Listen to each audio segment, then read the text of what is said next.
ನೋಡಿ, ನಾನು ಮೀನು ಸಾಕಾಣಿಕೆ ಬಗ್ಗೆ ಸಂಪೂರ್ಣ ಇನ್ಫಾರ್ಮೇಶನ್ ಕೊಡ್ತೀನಿ ಅಂತ ಹೇಳಿದೆ ನಿಮ್ಗೆ ಲಾಸ್ಟ್ ವಿಡಿಯೋದಲ್ಲಿ. ಸೊ ಆ ರಿಲೇಟೆಡ್ ವಿಡಿಯೋ ಮಾಡ್ತಾ ಇದ್ದೀನಿ. ಬನ್ನಿ ಇವಾಗ ತಿಳ್ಕೊಳ್ಳೋಣ. ಆಕ್ಚುಲಿ ಮೀನು ಹೊಂಡನ ಯಾವ ತರ ತೆಗಿಸ್ಬೇಕು, ಮೀನು ಹೊಂಡನ ಯಾವ ತರ ಓಡಿಸ್ಬೇಕು ಅನ್ನೋ ಸಂಪೂರ್ಣ ಇನ್ಫಾರ್ಮೇಶನ್ ನೋಡಿ. ನಮ್ದೇ ಇದು ಫಿಶ್ ಪಾಂಡ್. ನಮ್ದು ಫಿಶ್ ಪಾಂಡ್ನೇ ನಿಮ್ಗೆ ಎಕ್ಸಾಂಪಲ್ ಕೊಟ್ಟು ನಾನು ನಿಮ್ಗೆ ಹೇಳ್ತೀನಿ. ಬನ್ನಿ ತಿಳ್ಕೊಳ್ಳೋಣ. ಇವಾಗ ಮೀನು ಹೊಂಡನ ನೀವು ಆಕ್ಚುಲಿ ಯಾವ ತರ ಓಡಿಸ್ಬೇಕು ಅಂದ್ರೆ, ಇಲ್ಲಿ ನೋಡಿ ಬಾಪ್ರೆ, ಇಲ್ಲಿಂದ ತೋರ್ಸೋಣ. ಇದು ಮೀನು ಹೊಂಡ ಇರುತ್ತಲ್ವಾ ಇದು. ಸೊ ನೀವು ಮೀನು ಹೊಂಡ ಎಷ್ಟು ಒಡಿಸ್ತಾ ಇದೀರಿ ಅನ್ನೋದನ್ನ ನೀವು ಫಸ್ಟ್ ನೀಟಾಗಿ ಅಳತೆ ತಗೊಂಡು, ಮೀನು ಹೊಂಡ ಆಕ್ಚುಲಿ ಹೆಂಗಿರ್ಬೇಕು ಅಂದ್ರೆ ಈ ತರ ನಾನು ತೋರಿಸ್ತಾ ಇದೀನಿ ನೋಡಿ, ಈ ತರ ಚೌಕಟ್ಟಾಗಿರ್ಬೋದು ಅದು. ಸೊ ನೀವು ಮೀನು ಹೊಂಡನ ಒಡಿಸ್ಬೇಕಾದ್ರೆ ಆಸ್ಮಕ್ಕಾಗಿ, ಲೈಕ್ ಯಾವ ತರ ಅಂದ್ರೆ ನೋಡಿ, ಹಿಂಗೆ ಬರುತ್ತಲ್ವಾ ಇದು, ಈ ತರ ಕಟ್ ಬಂದ್ರೆ ಸೈಡ್ ಅಲ್ಲಿ ಈ ತರ ಸ್ಲೋಪ್ ಆಗಿರ್ಬೇಕು. ಹಿಂಗ್ ಸೆಂಟ್ರಲ್ಲಿ ಇವಾಗ ಈ ತರ ಮೀನು ಹೊಂಡ ಒಡಿಸ್ತೀರ ಅಂದ್ರೆ ಇಲ್ಲಿಂದ ಇಲ್ಲಿಗೆ ಬಂದ್ಬಿಟ್ಟು ನಿಮ್ಗೆ ಒಂದ 20 ಅಡಿ ಅಗಲ ಹೊಡ್ಸಿರ, ಒಂದು 20 ಅಡಿ ಉದ್ದ ಹೊಡಿಸಿರ ಅಂದ್ರೆ 20 ಅಡಿ ಅಗಲ ಬಂದ್ಬಿಟ್ಟು ಸ್ಲೋಪ್ ಆಗಿರ್ಬೇಕು ಈ ತರ. ಮತ್ತೆ ತಿರ್ಗಾ ಒಂದ್ ಕಡೆಗೆ ಅದು ಡೌನ್ ಇರ್ಬೇಕು. ಇವಾಗ ನೋಡಿ ಈ ತರ ಇದು ನಿಮ್ಗೆ ಇಲ್ಲಿ ನಾವು ಇದು ಮೀನೊಂಡ ಹೊಡ್ಸಿದೀವಲ್ವಾ, ಈ ತರ ಸ್ಲೋಪ್ ಆಗಿ ಬರುತ್ತೆ. ನೆಕ್ಸ್ಟ್ ಮತ್ತೆ ಒಂದ್ ಕಡೆಗೆ ವಾಟ ಇರ್ಬೇಕು. ಅದು ಎರಡೂ ಕಡೆನೂ ಕೂಡ ಸೆಂಟ್ರ್ ವಾಟ ಇರ್ಬೇಕು. ಮೀನೊಂಡನೆ ನಿಮ್ಗೆ ತೋರಿಸಬಹುದಾಗಿತ್ತು ನಮ್ದು. ನೋಡಿ ಇವಾಗ ಮೇಲ್ಗಡೆ ಎಲ್ಲ ಫುಲ್ ಬಡ್ಸ್ ನೆಟ್ ಹಾಕ್ಬಿಟ್ಟಿದೀವಿ. ಮತ್ತೆ ತಿರ್ಗಾ ನೋಡಿ ಎಲ್ಲ ಆಲ್ರೆಡಿ ಮೀನು ನಾವು ಬಿಟ್ಬಿಟ್ಟಿದೀವಿ. ಅದರಿಂದ ನಾವು ಇದನ್ನ ನಾನು ನಿಮ್ಗೆ ಇದ್ರಲ್ಲಿ ವಿತ್ತು ಇದನ್ನ ತೋರ್ಸಕ್ಕಾಯ್ತಲ್ಲ, ನನ್ನ ಎಕ್ಸಾಂಪಲ್ ನಾನು ನಿಮ್ ಕೈಯಲ್ಲಿ ನಿಮ್ಗೆ ಯಾವ ತರ ತೋರಿಸ್ತಾ ಇದ್ದೀನಿ. ಸೊ ನೀವು ಆ ತರ ಅದನ್ನ ಇಮೇಜ್ ಮಾಡ್ಕೋಬೇಕು. ಮತ್ತೆ ಇನ್ನೊಂದೇನಂದ್ರೆ, ನಂದು ಹಳೆ ವಿಡಿಯೋದಲ್ಲಿ ನಂದು ಆಕ್ಚುಲಿ ಖಾಲಿ ಹೊಂಡನೇನೆ ಫಿಶ್ ಪಾಂಡೇನೆ ಒಳಗಡೆ ಕಿಳ್ದಿ ಯಾವ ತರ ಫಿಶ್ ಪಾಂಡು ನಿಮ್ಗೆ ಕನ್ಸ್ಟ್ರಕ್ಷನ್ ಮಾಡ್ಬೇಕು ಅನ್ನೋ ಇನ್ಫಾರ್ಮೇಶನ್ ಕೂಡ ಹೇಳಿದ್ದೀನಿ. ಸೊ ನೀವು ಆ ತರನು ಕೂಡ ಅದನ್ನ ನೋಡ್ಕೋಬಹುದು. ನಂದು ಹಳೆ ವಿಡಿಯೋನ ಅದ್ರಲ್ಲಿ ಫುಲ್ ಇನ್ಫಾರ್ಮೇಶನ್ ಇರುತ್ತೆ. ಸಪ್ರೇಟ್ ಅದ್ರ ಬಗ್ಗೆ ಒಂದು ವಿಡಿಯೋ ಮಾಡಿದ್ರೆ ಅದು ನೀವು ನೋಡ್ಕೋಬಹುದು. ಅದೇ ಹೇಳಿದ್ನಲ್ಲ, ನೀವು ಎಷ್ಟಡಿಗೆ ತಗೋತೀರಾ ಅನ್ಬಿಟ್ಟು. ಸೊ ನೀವು ಫಸ್ಟ್ ಅಳತೆ ತಗೊಳ್ಳಿ. ಅಳತೆ ತಗೊಂಡಾದ್ಮೇಲೆ ಆಸ್ಮಕ್ಕಾಗಿ ನೀವು ಫಿಶ್ ಪಾಂಡ್ ನ ಕನ್ಸ್ಟ್ರಕ್ಷನ್ ಮಾಡಬೇಕು. ಒಂದ್ ಕಡೆ ಸೈಡ್ಗೆ, ಇವಾಗ ಒಂದ್ ಕಡೆ ಡೌನ್ಗೆ ಎಲ್ಲ ಫುಲ್ಲು ನಿಮ್ಗೆ ವಾಟ ಹೆಂಗಿರ್ಬೇಕಂದ್ರೆ ಒಂದ್ ಕಡೆ ಡೌನ್ಗೆ ಇರಬೇಕು.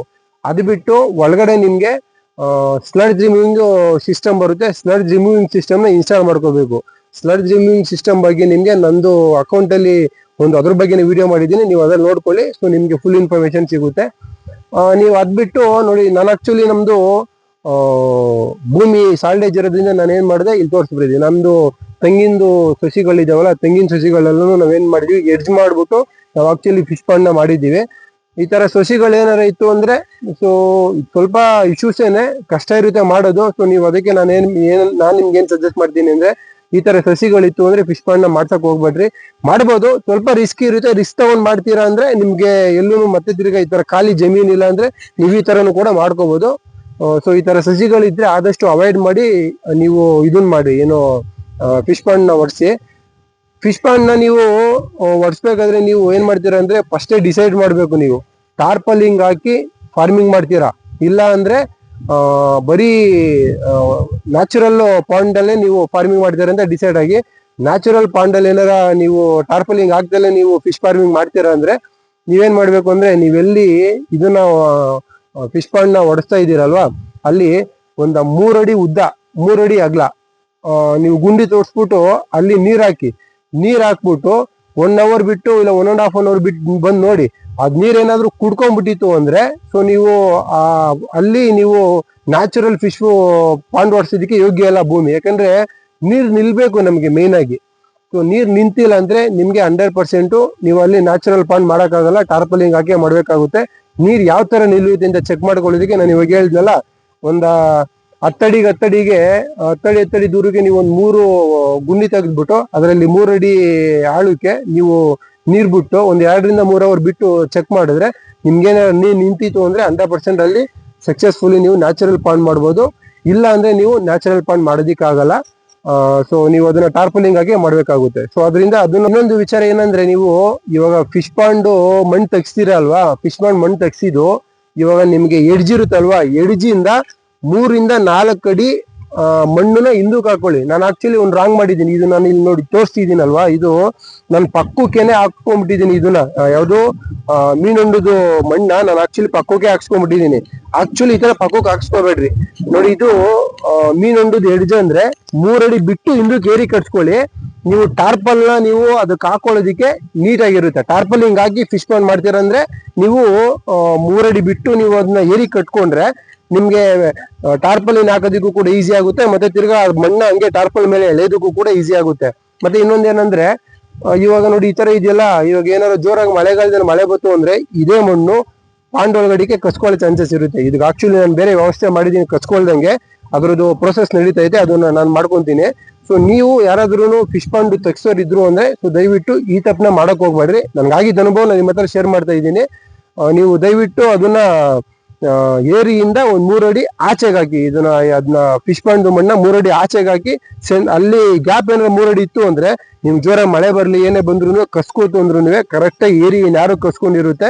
ಮತ್ತೆ ನೀವು ಟಾರ್ಪಲಿನ್ ಹಾಕಿ ಟಾರ್ಪಲ್ ಮೇಲೆ ಮಣ್ಣು ಹಾಕೊಳ್ಳಿಕ್ಕೂ ಕೂಡ ನಿಮ್ಗೆ ಈಸಿ ಆಗುತ್ತೆ.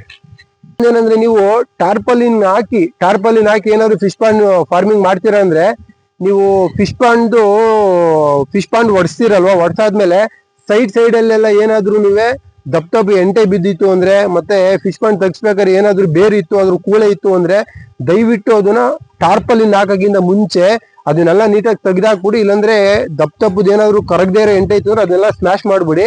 ಕೂಳೆ ಇತ್ತು ಅಂದ್ರೆ ದಯವಿಟ್ಟು ಕಿತ್ತಾಕಿ. ಯಾಕೆಂದ್ರೆ ನೀವು ಟಾರ್ಪಲಿನ್ ಹಾಕ್ದಾಗ ನೀವು ನೀರು ತುಂಬ್ತೀರಲ್ವಾ, ಆ ಪ್ರೆಷರು ಆ ಕಡೆ ಮೇಲ್ಗಡೆಯಿಂದ ಪ್ರೆಷರ್ ಬೀಳ್ತು ಅಂದ್ರೆ ಕೆಳಗಡೆಯಿಂದ ಏನಾದ್ರು ಕೂಳೆನೋ ಇಲ್ಲಾಂದ್ರೆ ಮಣ್ಣು ಎಮ್ಟೆನೋ ಇತ್ತು ಅಂದ್ರೆ ಒತ್ತುದಂಗ ಆಗ್ಬಿಟ್ಟು ಏನಾಗುತ್ತೆ ಟಾರ್ಪಲ್ ತೂತಾಗ್ಬಿಡುತ್ತೆ. ಸೊ ದಯವಿಟ್ಟು ಆ ತಪ್ಪು ಮಾಡಕ್ ಹೋಗ್ಬೇಡ್ರಿ. ನೈಸ್ ಮಾಡ್ಕೊಳ್ಳಿ. ಫಸ್ಟ್ ಫಿಶ್ ಪಾಂಡ್ ನ ನೀವು ಮೀನುಂಡನ ಒಡ್ಸಾದ್ಮೇಲೆ ಆ ಕಡೆ ಈ ಕಡೆ ಒಳಗಡೆ ಇಲ್ಲ ಆ ಕಡೆ ಈ ಕಡೆ ಏನಾದ್ರು ಕೂಳೆ ಇತ್ತು ಇಲ್ಲಾಂದ್ರೆ ಏನಾದ್ರು ಮಣ್ಣು ಎಂಟೆ ಇತ್ತು ಅಂದ್ರೆ ಅದನ್ನ ಫಸ್ಟ್ ಎತ್ತಾಕ್ಬಿಡಿ, ಇಲ್ಲಾಂದ್ರೆ ನೀಟಾಗಿ ಸ್ಮಾಶ್ ಮಾಡ್ಕೊಬಿಡಿ. ನೈಸ್ ಮಾಡ್ಕೊಂಡು ಟಾರ್ಪಲ್ ಡ್ಯಾಮೇಜ್ ಆಗದಂಗೆ ನೀವು ಟಾರ್ಪಲಿನ್ ಹಾಕೊಂಡು ನೀವು ನೀರ್ನ ತುಂಬಿಕೊಂಡ್ರೆ ನಿಮ್ಗೆ ಟಾರ್ಪಲ್ ಕೂಡ ಯಾವ ತರದ್ದು ಡ್ಯಾಮೇಜ್ ಆಗಲ್ಲ. ಸೊ ಅದೊಂದು ಇನ್ಫಾರ್ಮೇಶನ್ ನೀವು ಮೈಂಡ್ ಅಲ್ಲಿ ಇಟ್ಕೊಂಡಿರಿ. ಓಕೆ, ಇವಾಗ ಮತ್ತೆ ನೆಕ್ಸ್ಟ್ ಹೋಗೋಣ ನಾವು. ಇವಾಗ ನಾವು ಯಾವ ತಳಿ ಮೀನ್ ಬಿಡ್ಬೇಕು, ಮತ್ತೆ ಯಾವ ತಳಿ ಮೀನು ಹೆಚ್ಚು ಲಾಭದಾಯಕ, ಮತ್ತೆ ತಿರ್ಗಾ ಯಾವ ತರ ಮೀನ್ ಮರಿಗಳನ್ನ ಫಿಶ್ ಪಾಂಡ್ಗೆ ಬಿಡ್ಬೇಕು ಅನ್ನೋ ಇನ್ಫಾರ್ಮೇಶನ್ ತಿಳ್ಕೊಳ್ಳೋಣ ಬನ್ನಿ. ಇವಾಗ ನೋಡಿ, ನೀವು ಯಾವ ತಳಿ ಮೀನ್ ಬಿಡ್ಬೇಕು ಅಂದ್ರೆ ನಾನು ಆಕ್ಚುಲಿ ನೋಡಿ ಇವಾಗ ಕಾಮನ್ ಕರ್ಪು ಮತ್ತೆ ತಿರ್ಗಾ ರೂಪ್ಚಂದ ಬಿಟ್ಟಿದ್ದೀನಿ. ನಮ್ದು ಕುಣಿಗಲ್ ತಾಲೂಕು, ಮೋದೂರು ಹೊಸೂರು, ನಮ್ಮೂರು ಹೊಸೂರು. ಸೊ ಕುಣಿಗಲ್ ತಾಲೂಕಲ್ಲಿ ನಮ್ಗೆ ಮೀನು ಜಾಸ್ತಿ ಯಾವ್ದು ಸೇಲ್ ಆಗುತ್ತೆ ಅನ್ನೋದು ನಾನು ಒಂದು ಸರ್ವೆ ಮಾಡ್ಕೊಂಡಿದ್ದೀನಿ. ನಾನು ಆಕ್ಚುಲಿ ಏನ್ ಮಾಡ್ತಾ ಇದ್ದೀನಿ, ನಮ್ದು ಮರಕನಹಳ್ಳಿ ಡ್ಯಾಮು ಮತ್ತೆ ಹೇಮಾವತಿ ಡ್ಯಾಮ್ ಹತ್ರ ಇರೋದ್ರಿಂದ ನಮ್ಮಲ್ಲಿ ಜಾಸ್ತಿ ಕಾಮನ್ ಕರ್ಪು ಮತ್ತೆ ರೂಪ್ಚಂದ ಮತ್ತೆ ತಿರ್ಗಾ ಇನ್ನೊಂದೆರಡು ರೋಹು ಮತ್ತೆ ಕಟ್ಲ, ಅದ್ಬಿಟ್ರೆ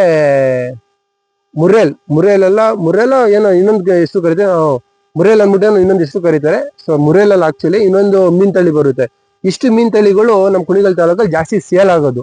ಸೊ ನಾನು ಅದಕ್ಕೆ ಏನ್ ಟಾರ್ಗೆಟ್ ಮಾಡ್ಕೊಂಡಿದ್ದೇನೆ, ನಮ್ಗೆ ತಾಲೂಕಲ್ಲಿ ಯಾವ ಮರಿಗಳು ಜಾಸ್ತಿ ಸೇಲ್ ಆಗುತ್ತೆ ನಾನು ಆಕ್ಚುಲಿ ಅವನ್ನೇ ಫೋಕಸ್ ಮಾಡಿ ಬಿಟ್ಕೊಂಡಿದ್ದೀನಿ. ಸೊ ನೀವು ಅಷ್ಟೇನೆ, ನೀವು ಮೀನ್ ಮರಿ ಬಿಡೋಕ್ಕಿಂತ ಮುಂಚೆ ಅವನ್ನ ಯಾವ ತರ ಮಾರ್ಕೆಟಿಂಗ್ ಮಾಡ್ಕೋಬೇಕು ಅನ್ನೋದನ್ನ ಸ್ವಲ್ಪ ತಿಳ್ಕೊಂಡಿರಿ. ಸೊ ನಿಮ್ಗೆ ನೀವಿರೋ ತಾಲೂಕುಗಳಲ್ಲಿ ನೀವಿರೋ ಅಕ್ಕಪಕ್ಕ ಜಾಸ್ತಿ ಯಾವ ಮೀನ್ ತಿಂದರೆ ಯಾವ ಮೀನ್ ಮರಿಗಳು ಜಾಸ್ತಿ ಸೇಲ್ ಆಗುತ್ತೆ ಆ ತರ ಮರಿಗಳನ್ನ ನೀವು ಬಿಟ್ಕೊಂಡ್ರೆ ನಿಮ್ಗೆ ಹೆಚ್ಚು ಲಾಭದಾಯಕವಾಗಿರುತ್ತೆ. ನೀವು ಅದನ್ನ ಸಾಕ್ಬೋದು. ಮತ್ತೆ ನಾನ್ ಸಜೆಸ್ಟ್ ಮಾಡೋದು ಬಂದ್ಬಿಟ್ಟು ನಿಮ್ಗೆ ರೋಹು, ಕಟ್ಲ ಮತ್ತೆ ಕಾಮನ್ ಕರ್ಪು, ಗೌರಿ, ಮತ್ತೆ ತಿರ್ಗಾ ಉಲ್ತಂಡೆ, ಸಾಮಾನ್ಯ ಉಲ್ತಂಡೆ, ಇಷ್ಟು ಮೀನುಗಳನ್ನ ನೀವು ಆರಾಮಾಗಿ ಸಾಕ್ಬೋದು. ಎಲ್ಲಾ ತಾಲೂಕುಗಳಲ್ಲಿ ಈಸಿಯಾಗಿ ಸೇಲ್ ಆಗುತ್ತೆ. ಮತ್ತೆ ತಿರ್ಗಾ ಸಾಕೋದಕ್ಕೂ ಕೂಡ ಮೇಂಟೆನೆನ್ಸ್ ಕಮ್ಮಿ ಇರುತ್ತೆ. ಇವು ಎಲ್ಲ ಸ್ವಲ್ಪ ಹಾರ್ಡ್ ಫಿಶ್ ಆಗಿರೋದ್ರಿಂದ ನೀವು ಅವನ್ನ ಈಸಿಯಾಗಿ ಸಾಕ್ಬೋದು. ಜಾಸ್ತಿ ಡೆತ್ ಆಗೋ ಚಾನ್ಸಸ್ ಮತ್ತೆ ರೋಗಗಳು ಬರೋ ಚಾನ್ಸಸ್ ಕಮ್ಮಿ ಇರುತ್ತೆ. ಇದಿಷ್ಟು ಮೀನ್ ಮರಿಗಳಲ್ಲಿ ನೀವು ಯಾವ ತಳಿನಾದ್ರೂ ಒಂದೇ ತರ ಸಾಕ್ತೀರ ಅಂದ್ರೂ ಸಾಕ್ಬೋದು. ಮತ್ತೆ ತಿರ್ಗಾ 2 ರಿಂದ 3 ತರ, ಒಂದ್ ಪಾಂಡಲ್ಲಿ 3 ತರ ಮೀನ್ ಮರಿ ಸಾಕ್ಬೋದು. ಒಂದು ಮೀನ್ ಮರಿ ಫುಲ್ಲು ತಳದಲ್ಲಿ ವಾಸ ಮಾಡುತ್ತೆ, ಇನ್ನೊಂದು ತರದ ಮೀನ್ ಮರಿ ಸೆಂಟ್ರಲ್ ವಾಸ ಮಾಡುತ್ತೆ, ಇನ್ನೊಂದ್ ತರದ್ದು ತಳಿ ಮೀನ್ ಮರಿ ಬಂದ್ಬಿಟ್ಟು ಫುಲ್ ಮೇಲ್ಗಡೆ ಅದು ವಾಸ ಮಾಡುತ್ತೆ. ಸೊ ನೀವು ಆ ತರ ಇರೋದ್ರಿಂದ ಈ ತರ ಒಂದೊಂದು 3 ತಳಿ ಮೀನ್ ಮರಿನ ನೀವು ಪಾಂಡಿಗೆ ಬಿಟ್ರೆ ನಿಮ್ಗೆ ಪಾಂಡಲ್ಲಿ ಕೂಡ ಎಲ್ಲ ನೀವು ಫುಡ್ ಯಾವ ತರ ಹಾಕಿದ್ರು ಕೂಡ ಮೇಲ್ಗಡೆ ಮೇಲ್ಗಡೆ ಫಿಶ್ ತಿನ್ಬಿಡುತ್ತೆ, ಮತ್ತೆ ಕೆಳಗಡೆ ಹಾಕಿದ್ರೆ ಕೆಳಗಡೆ ಹೋಗಿರೋದನ್ನ ಕೆಳಗಡೆ ಫಿಶ್ ತಿನ್ನುತ್ತೆ. ಸೊ ಈ ತರ ನೀವು 3 ತರ ಮೀನ್ ಮರಿಗಳು ಬಿಡೋದ್ರಿಂದ ಪಾಂಡು ಕೂಡ ಜಾಸ್ತಿ ಬೇಗ ಗಲೀಜಾಗಲ್ಲ. ಸೊ ನೀಟಾಗೂ ಕೂಡ ಇರುತ್ತೆ. ಆ ತರ 3 ತರ ಮೀನ್ ಮರಿಗಳನ್ನ ಬಿಡ್ಬೋದು ನೀವು. ಮೀನ್ ಮರಿಗಳನ್ನ ಆಕ್ಚುಲಿ ಯಾವ ತರ ಬಿಡ್ಬೇಕು ಅಂದ್ರೆ, ಇವಾಗ ನೀವು ಹೋಗಿರ್ತೀರಲ್ವಾ ಮೀನ್ ಮರಿಗಳನ್ನ ತರೋದಿಕ್ಕೆ, ಮೀನ್ ಮರಿಗಳು ತರಕ್ ಹೋಗಿದಾಗ ನೀವು ಅಲ್ಲಿ ಎಲ್ಲ ನೀಟಾಗಿ ಆಕ್ಸಿಜನ್ ಹಾಕೊಂಡು ಪ್ಯಾಕ್ ಮಾಡಿಸ್ಕೊಂತೀರಾ. ಸೊ ಆಕ್ಸಿಜನ್ ಹಾಕೊಂಡು ಪ್ಯಾಕ್ ಮಾಡಿಸ್ಕೊಂಡು ಆದ್ಮೇಲೆ ಅವರು ಕ್ಲಿಯರ್ ಆಗಿ ಹೇಳ್ತಾರೆ 3 ರಿಂದ 4 ಅವರು ನೀವು ಅದನ್ನ ಕ್ಯಾರಿ ಮಾಡ್ಬೋದು. ಅಷ್ಟ್ರ ಒಳಗಡೆ ನೀವು ಪಾಂಡಿಗೆ ಬಿಟ್ಕೋಬೇಕು. ಇಲ್ಲ ಅಂದ್ರೆ ಅದನ್ನ ಇನ್ನೂ ಏನಾದ್ರು ಜಾಸ್ತಿ ಅವರ್ಸ್ ಆಗುತ್ತೆ ಅಂದ್ರೆ ನೀವು ಅದನ್ನ ಆಕ್ಸಿಜನ್ ಚೇಂಜ್ ಮಾಡ್ಕೊಂಡು ಮತ್ತೆ ಹೊಸ ಆಕ್ಸಿಜನ್ ಹಾಕೊಂಡು ನೀರ್ ಚೇಂಜ್ ಮಾಡ್ಕೊಂಡು ನೀವು ಅದನ್ನ ಕ್ಯಾರಿ ಮಾಡ್ಕೋಬಹುದು ಅಂತ. ನೀವು ಮೀನ್ ಮರಿಗಳನ್ನ ತತ್ತೀರಾ, ತಂದಾದ್ಮೇಲೆ ಸೊ ನೀವೇನ್ ಮಾಡ್ಬೇಕಂದ್ರೆ ಎಷ್ಟರ ಒಂಥರನೋ ಇಲ್ಲ 2 ತರ ಮೀನ್ ಮರಿಗಳು ತಂದಿರ್ತೀರಲ್ವಾ, ಒಂಥರ ತಂದಿರ ಒಂದ್ ಬಕೆಟಲ್ಲಿ, 2 ತರ ತಂದಿರ 2 ಬಕೆಟಲ್ಲಿ. ನಾನು ಆಕ್ಚುಲಿ 3,000 ಮೀನ್ ಮರಿ ಬಿಟ್ಟಿರೋದ್ರಿಂದ ನಾನು ಒಂದ್ 3 ಬಕೆಟ್ ಹಾಕೊಂಡು ಫಸ್ಟ್ ಏನ್ ಮಾಡಿದೆ ಅಂದ್ರೆ ಪಾಂಡು, ನೀವು ನೀರ್ ತುಂಬಾಕಿರ್ತಾರಲ್ಲ ಫಿಶ್ ಪಾಂಡ್ದು ನೀರ್ನ ಅರ್ಧ ಬಕೆಟ್ ಎತ್ಕೊಳ್ಳಿ. ನೀವು ಅದರಿಂದ ತಂದಿರ್ತೀರಲ್ವಾ ಆ ನೀರ್ನ ಆ ನೀರ್ ಸಮೇತ ಮೀನ್ನ ಬಕೆಟ್ ಒಳಗಡೆ ಹಾಕಿದ್ರೆ ನೀವು ಅಲ್ಲಿ ಒಂದ್ 15ರಿಂದ 20 ನಿಮಿಷ ಬಿಟ್ಟು ಅಬ್ಸರ್ವ್ ಮಾಡಿದ್ರೆ ನಿಮ್ಗೆ ಮೀನುಗಳು ಆ ನೀರಿಗೆ ಸೆಟ್ ಆಗುತ್ತೆ. ಯಾಕಂದ್ರೆ ಆ ನೀರ್ ಆಕ್ಸಿಜನ್ ಲೆವೆಲ್ ಬೇರೆ ಇರುತ್ತೆ, ನೀವು ತಂದಿರೋ ನೀರ್ ಆಕ್ಸಿಜನ್ ಲೆವೆಲ್ ಬೇರೆ ಇರುತ್ತೆ. ನೀವೇನ್ ಮಾಡ್ಬೇಕಂದ್ರೆ ಎರಡೂನು ಮಿಕ್ಸ್ ಮಾಡಿ ಮರಿನ ನೀರೊಳಗಡೆ ಬಿಡೋದ್ರಿಂದ ನಿಮ್ಗೆ ಆ ಮರಿ ಸೆಟ್ ಆಗುತ್ತೆ, ಆ ನೀರಿಗೆ ಸೆಟ್ ಆಗುತ್ತೆ. ಸೆಟ್ ಆದಾಗ ನೀವು ಡೈರೆಕ್ಟ್ ಆಗಿ ಒಂದೇ ಸತಿ ಇದ್ರೊಳಗಡಿಕೆ ಬಿಟ್ರೆ ಮೀನು ಮರಿಗಳು ಡೆತ್ ಆಗೋ ಚಾನ್ಸಸ್ ಇರುತ್ತೆ. ಈ ತರ ನೀವು ಸೆಟ್ ಮಾಡಿ ಮೀನ್ ಮರಿಗೆ ಆಫ್ಟರ್ ನೀವು ಪಾಂಡ್ ಒಳಗಡೆ ಬಿಟ್ರೆ ನಿಮ್ಗೆ ವೇರಿಯೇಷನ್ ಆಗಲ್ಲ, ಆಕ್ಸಿಜನ್ ವೇರಿಯೇಷನ್ ಆಗಲ್ಲ, ಮತ್ತೆ ನೀರ್ ವೇರಿಯೇಷನ್ ಆಗಲ್ಲ. ಆಕ್ಚುಲಿ ಕೆಲವೊಂದ್ ತರ ಮೀನುಗಳು ನೀರ್ ವೇರಿಯೇಷನ್ ಆದ್ರೂ ಕೂಡ ಡೆತ್ ಆಗ್ಬಿಡ್ತವೆ. ಸೊ ಆ ತರ ನೀವು ಅಲ್ಲಿಂದ ತಂದಿರೋ ಕಾಸು ಕೊಟ್ಟು ತಂದಿರೋ ಮೀನ್ ಮರಿಗಳು ಡೆತ್ ಆಗ್ಬಾರ್ದು. ಸೊ ನೀಟಾಗಿ ನಮ್ಮ ಫಿಶ್ ಪಾಂಡ್ಗಳಿಗೆ ಯಾವ ತರ ಬಿಡಬೇಕು ಅಂದ್ರೆ ಈ ತರ ನೀವು ಅದರಿಂದ ಅರ್ಧ ನೀರು ಇದರಿಂದ ತಂದಿರೋ ನೀರು ಮಿಕ್ಸ್ ಮಾಡಿ 15ರಿಂದ 20 ನಿಮಿಷ ವೆಯ್ಟ್ ಮಾಡಿ ಮೀನ್ ಮರಿಗಳೆಲ್ಲ ಆಕ್ಟಿವ್ ಆಗಿದಾವ ನೀಟಾಗಿ, ಸೊ ಅದನ್ನ ಚೆಕ್ ಮಾಡ್ಕೊಂಡು ನೀವು ಪಾಂಡ್ ಬಿಡೋದ್ರಿಂದ ಸೊ ನಿಮ್ಗೆ ಮೀನ್ ಮರಿಗಳು ಡೆತ್ ಆಗಲ್ಲ. ಸೊ ಈ ತರ ನೀವು ಮೀನ್ ಮರಿಗಳು ಕೂಡ ಬಿಡಬಹುದು. ಸೊ ನಾವು ಆಕ್ಚುಲಿ ಫಿಶ್ ಪಾಂಡ್ ನ ಯಾವ ತರ ಮೇಂಟೈನ್ ಮಾಡ್ಬೇಕು ಅನ್ನೋದ್ರ ಬಗ್ಗೆ ತಿಳ್ಕೊಳ್ಳೋಣ.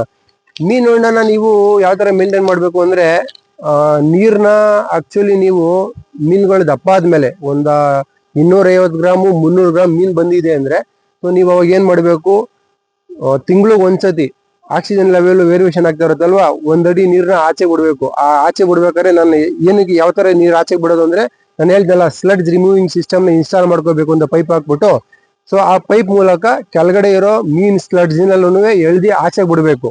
ಸೊ ನೀವು ಅವಾಗ 1 ಅಡಿ ನೀರು ಖಾಲಿ ಆಗಿರುತ್ತಲ್ವಾ, ಮತ್ತೆ 1 ಅಡಿ ನೀರ್ನ ರೀಫಿಲ್ ಮಾಡಿದ್ರೆ ಆಕ್ಸಿಜನ್ ಲೆವೆಲ್ ಬ್ಯಾಲೆನ್ಸ್ ಆಗುತ್ತೆ, ಇಂಬ್ಯಾಲೆನ್ಸ್ ಆಗಿರೋದು. ನೀವು ಅವಾಗ ಆತರ ನೀವು ಮೇಂಟೈನ್ ಮಾಡೋದ್ರಿಂದ ಮೀನುಗಳಿಗೆ ಆಕ್ಸಿಜನ್ ಲೆವೆಲ್ ಕರೆಕ್ಟ್ ಆಗಿ ಸಿಗೋದ್ರಿಂದ ನಿಮ್ಗೆ ಮೀನುಗಳಿಗೂ ಡೆತ್ ಆಗಲ್ಲ, ಚೆನ್ನಾಗಿ ಗ್ರೋತಿಂಗ್ ಆಗುತ್ತೆ.